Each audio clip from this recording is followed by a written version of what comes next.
Good morning, it's April 15th at Eskimo Acres. I'm getting ready to load up bait to take out to my stands.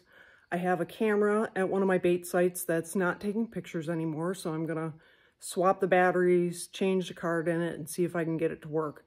I also have two other cameras out, not on bait, just on different trails, so I wanna see what's hanging around those. So I'm gonna swap the chips out. Things that I'm baiting, I talked about dry granola and Nilla wafers, and there's also some candy corn in there. I've got this drum of crushed Pop-Tarts that I've been using. I have some strawberry syrup and molasses and peanut butter and vanilla frosting. So a little bit of everything goes into each bait.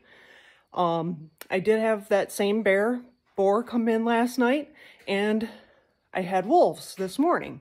Again, every time the wolves get to the bait after the bear, they just hang around. So I am gonna try and dig my pits a little deeper to prevent that from happening. So I'll see you out at the stands. Okay, here's my first bait site. Pretty well cleaned up. There's a little bit of granola mixed in with the dirt still. I'm gonna try and dig that out a little deeper so I can get more bait in there and get these logs back on it. This is the camera that I was having problems with. When I got here, the antenna was bent over, so something had touched it, climbed on it, and the batteries were dead. So I'm gonna put in new batteries. I am gonna put a new SD card in it. I am wearing gloves because I don't wanna put any of the scent of my hands to attract the bear to the camera. So I'm gonna try to be really careful about that stuff. Okay, so I've got new batteries in it, new card. I've got all 3 green lights, which means I have good battery strength, good signal, and internet.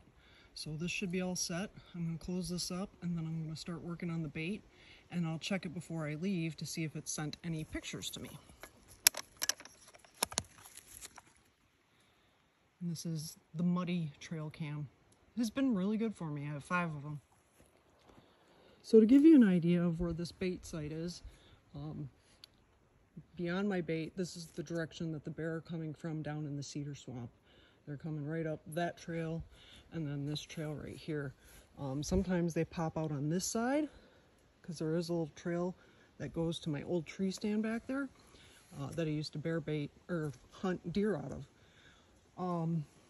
The blind that I'll be using is up there. It's a good 60 yards, 65 yards from the bait pile. Like I said, I'm going to dig this out and make it a little deeper so I can get more bait in there, and then I'll get these heavier logs pushed back on top of it to try and keep the ravens and the wolves out before the bear can get to it. Okay, here's a good example of what I'm using for the bait. Mix of Pop-Tarts, Nilla wafers, granola, candy corn, peanut butter, and strawberry syrup. So get this in the hole, get it covered up.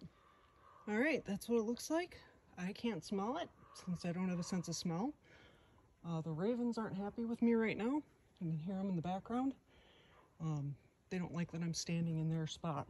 So I'm gonna get this covered up. These logs are 4 foot long, and then this post is 3 foot tall. That way I can gauge the size of the bear when I get the pictures. And I'm going to check and see if I have any pictures from the camera yet. Okay, to kind of show you how I've got this bait set up, just to keep other critters out of it first, I stick 2 smaller logs on the ends. Yes, I'll be out here soon, ravens. And then this bigger one will go on top.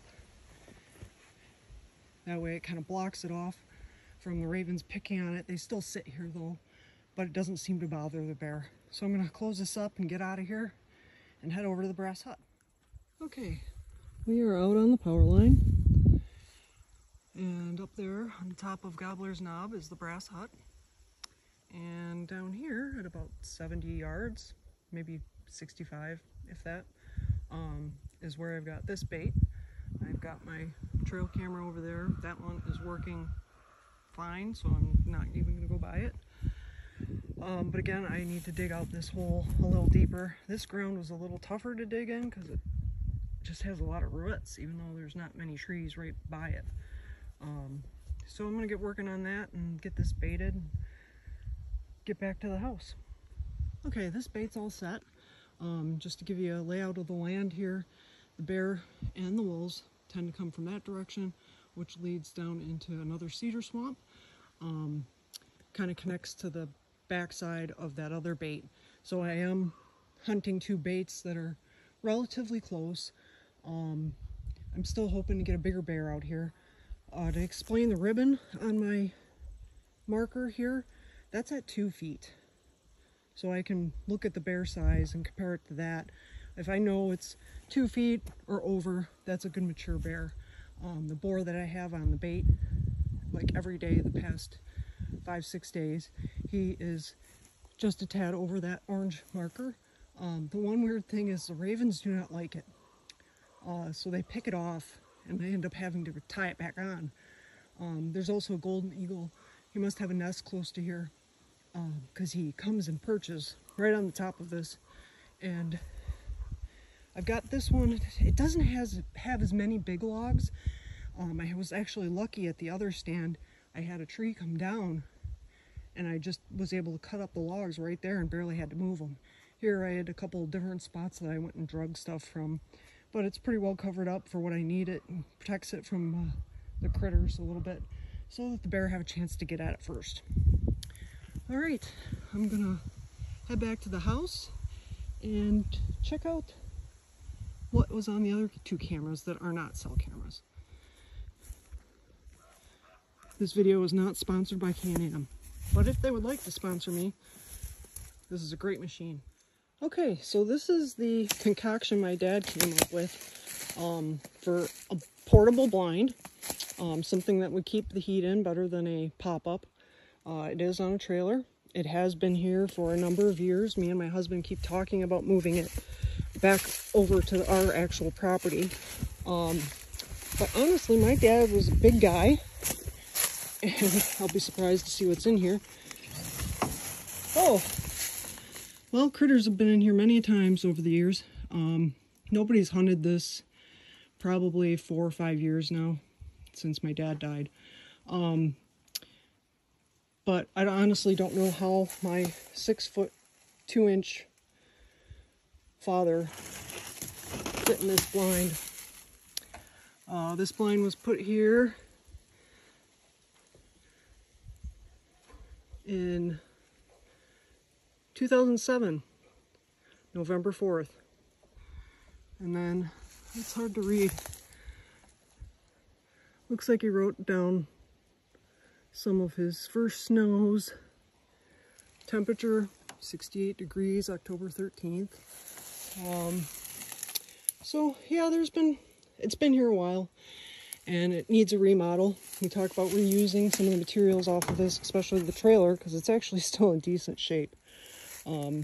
So just thought you might want to see that. It was one of my dad's little neat ideas.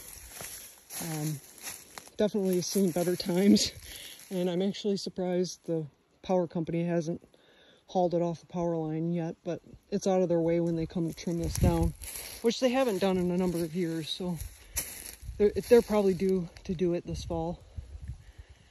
So this was Dad's view from the blind. He'd have a bait pile down that direction, and then one down by that power pole. And he'd have a TV in there and his radio. Pretty cool stuff. One of these days, like I said, we'll get it hauled out of here and back to Eskimo Acres. Okay, back at Eskimo Acres.